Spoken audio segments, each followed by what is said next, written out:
Hello everyone, welcome to our new episode. Thank you to Stanley for making this happen. I've had a conversation here at the Aberdeen Marina Club about the yachting economy with an industry representative.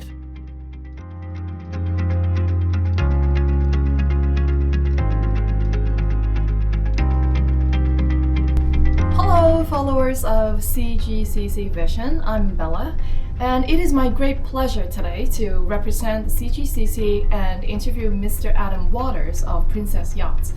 As we all know, Hong Kong is actively developing its yacht economy. That's why we've invited an industry leader to share his insights on the future of Hong Kong's yacht sector. Hello, Adam. Hi, Bella. Thanks for having me. So we have put together a few questions to ask you. What opportunities do you see for Hong Kong to establish itself as Asia's leading yachting and marine leisure hub? And could you elaborate on how these new arrangements might transform the regional yachting landscape? Great, sure. I mean, firstly, it's fantastic that the government and the wider boating industry community is talking about the developments in the marine industry.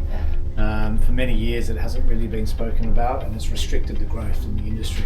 And the industry employs lots of people, brings lots of people into new, fantastic pastimes, leisure time. So it's fantastic that we are finally talking about it, and the government is finally talking about it. But what it really represents is a critical change in how the area in the Greater Bay is going to be used. It's going from multiple small markets that can't really be cross-border to one large regional territory.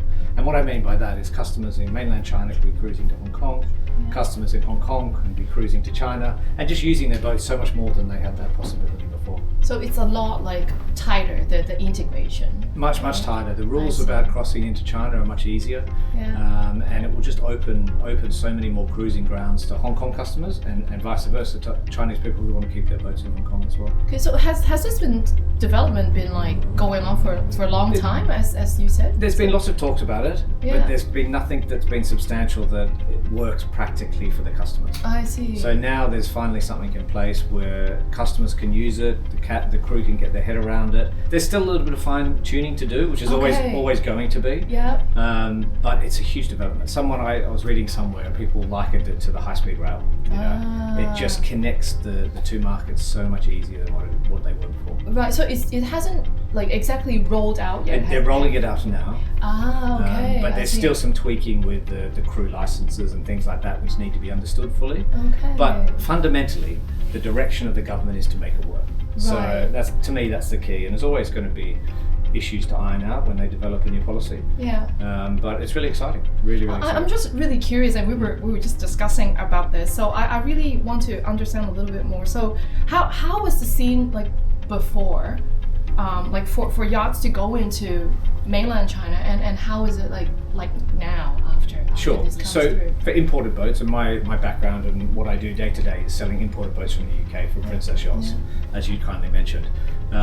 So if you imported a boat into mainland China and locally registered it in China, you'd have to pay nearly 40% of tax on top of the purchase price. That is a lot, isn't it? It's a lot. Yeah, it's a lot. And we sold a few boats, but it's quite difficult to develop the market when you have such high tax rates. Right. So now you're able to effectively avoid the tax and cruise with a Hong Kong licensed boat into mainland China. So it's tax-free? It's completely tax-free. Okay. Yeah. There was a system in the past where you had to pay, or the club where you entered the boat in had to pay the bond. That's now been that's not there anymore either. So it's making it a lot easier. What changes are you observing in owner demographics, lifestyle priorities, and expectations around experiential travel?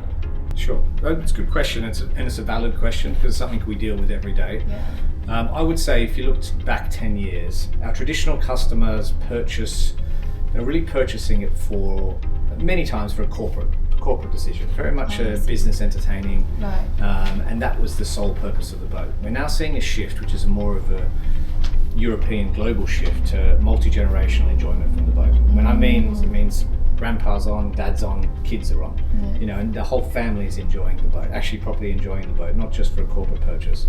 So, which is a positive sign for where the market is going. If people are using the boat as a family, they're more than likely to buy bigger ones and use the boat more, which is good for the industry, and maybe more likely to cruise on the boat, things like that. So I'd say that's probably the major shift we're seeing.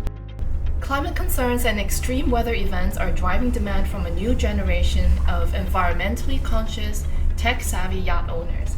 How is this demographic influencing demand for sustainable innovations such as hybrid electric propulsion and lightweight materials? Yes, always. I mean, we've been building boats for 60 years. So we're always, and being one of the leading boat builders over the past 60 years, we're always at the forefront of design, technology, and that comes from various different ways. It comes through weight saving by materials you use on the boat. It comes from efficiencies in hull testing. So I'm very proud to say Princess have the most efficient hull forms. So we're always looking at different ways to utilize the latest technology. Boat building is still quite a traditional business. It's not as fast moving as the car business, which a lot of people think. You know, the car business has exploded in the last 10-15 years, particularly in China with battery technology. Boats are harder because you're moving a lot more mass through the water. So propelling it with a battery is not possible. The batteries would sink the boat. Don't get any decent range because you still need range.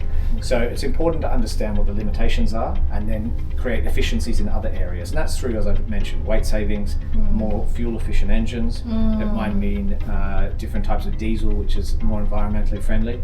So it's just understanding where you can make savings as well, but we're always trying to find out what the next, the best technology is to put on the boats. Once again, thank you so much, Adam, for joining us for this CGCC interview. Thanks to your valuable insights from an industry leader, and we now have a much clearer picture of the current landscape and future prospects of Hong Kong yacht economy. And we wish you every success in your work and all the best to Princess Yachts. Thank you very much.